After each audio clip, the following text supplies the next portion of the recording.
Mga ka-Republic, hindi masaya ang mga fans sa galaw ng Barangay Ginebra.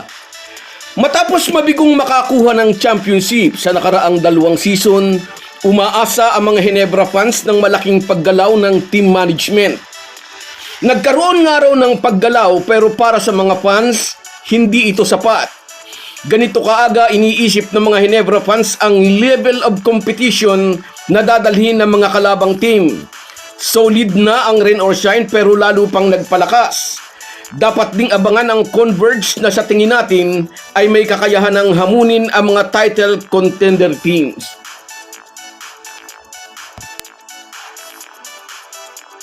Pag-uusapan po natin yan pero bago ang lahat ay maglalambing po ako sa inyo na isubscribe ninyo itong ating channel at kung di masyadong makakaabala ay i-like at paki-share na rin ninyo.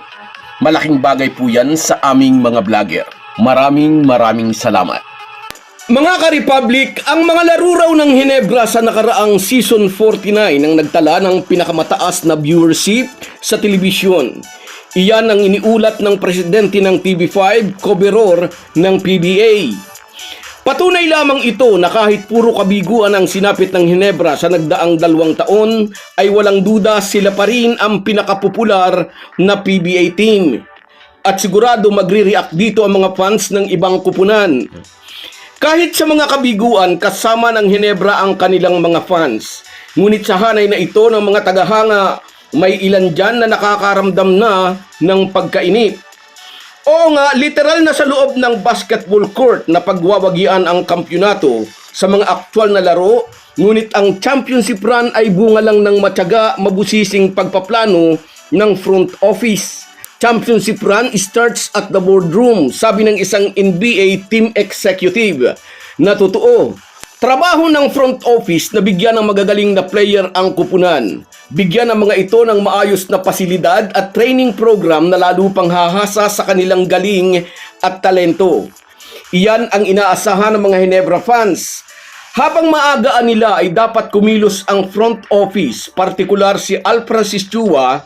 Up close and personal daw nakita naman ni Mr. Chua ang butas sa roster ng Gin Kings. Hindi naman yan naging SMC Sports Director ng basta na lang.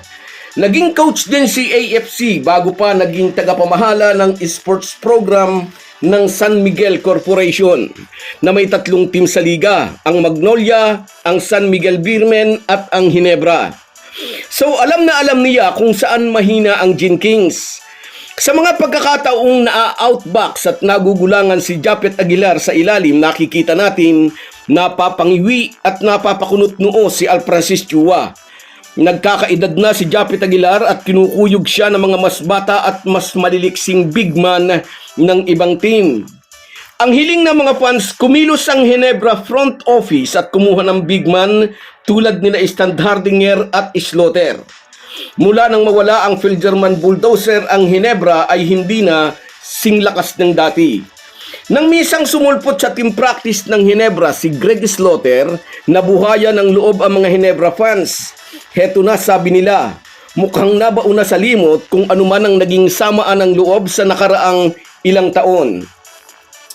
Kung hindi na raw naman talaga maibabalik ang alinman kina Stan Hardinger at Slaughter, at least makipag-trade, magpakawala raw ng player upang makakuha ng isang big man.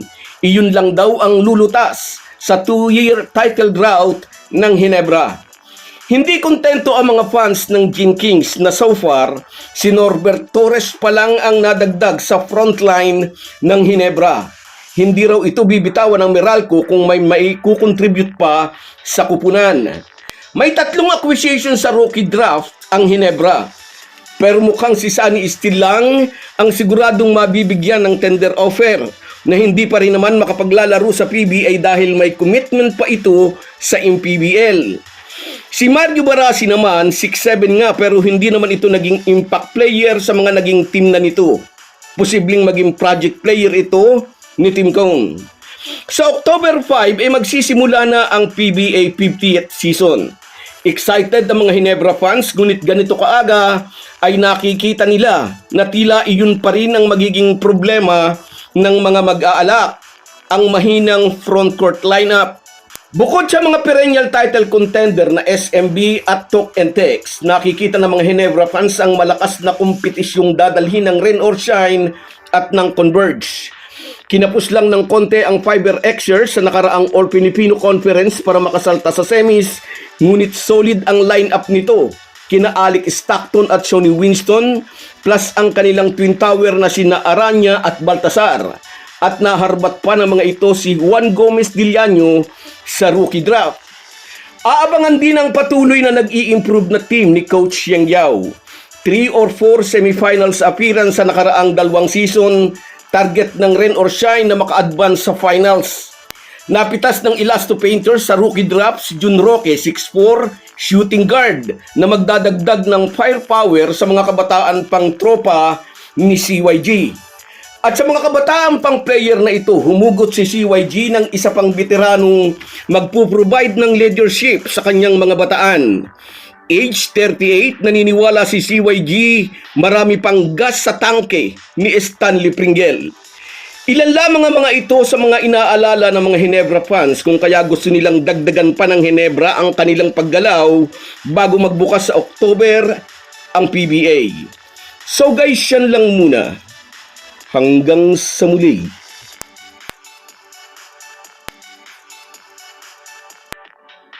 Kung wala po kayong mga viewers namin ay walang magtatagumpay na vlogger. Kaya salamat po sa inyong panunood. Shoutout sa iyo, Hubert Alcantara, mula naman dyan sa Milan, Italy. Salamat sa panonood, idol.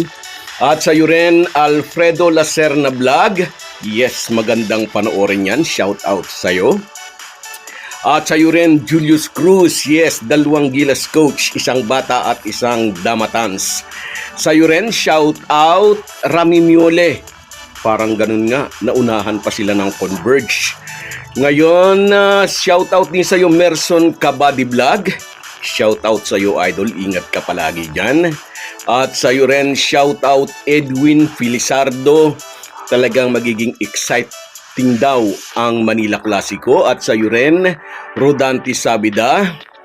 Hindi pa raw po pwede ang estudyante sa teacher.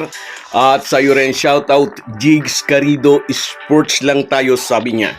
Salamat sa inyong lahat. Kahit gaano po tayo kabisi, ay huwag po nating kalimutan ang ating buhay espiritual. Lagi po tayong magpasalamat sa bawat araw na dagdag sa ating buhay. Malaki po ang maitutulong ng pananalangin araw-araw.